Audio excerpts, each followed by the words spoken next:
இன்றைக்கி நம்ம கிச்சனில் மைசூர் போண்டா பண்ண போகிறோம். ரொம்ப சிம்பிளாக பண்ணக்கூடிய மைசூர் போண்டா எப்படி பண்ணலாம் அப்படின்றத பார்க்கலாம். மைசூர் போண்டா பண்ணுறதுக்கு இதில் 3/4 கப் மைதா மாவு எடுத்திருக்கேன்.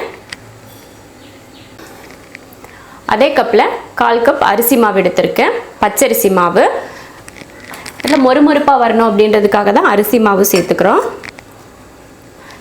தயிர் 1/2 கப், இதே கப்பில் 1/2 கப் தயிர் ஊற்றுறேன்.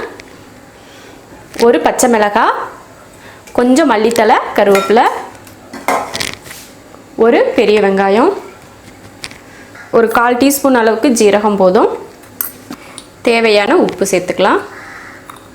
நம்ம தயிர் ஊற்றிருக்கோம் இல்லையா, அதனால் உடனே தண்ணி ஊற்றக்கூடாது. அது கலந்து அந்த எந்த அளவுக்கு இருக்குது அப்படின்னு பார்த்துட்டு தான் நம்ம இதில் தண்ணி சேர்த்து கலந்துக்கணும்.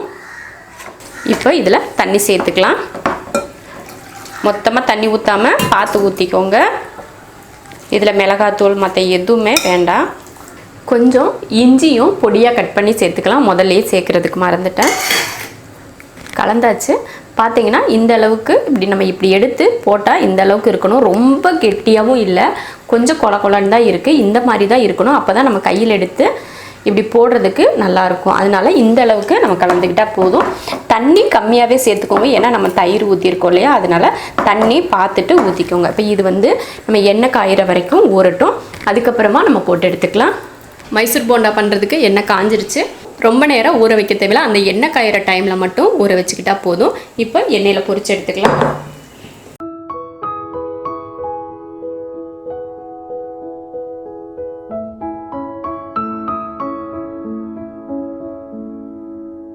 இப்போது போட்டதுமே கலந்து விடக்கூடாது. எப்போவுமே கொஞ்சம் நேரம் பொறுத்திருந்து அதுக்கப்புறம் கலந்து விட்டுக்கணும். அடுப்பை சிம்மில் தான் வச்சுருக்கேன்.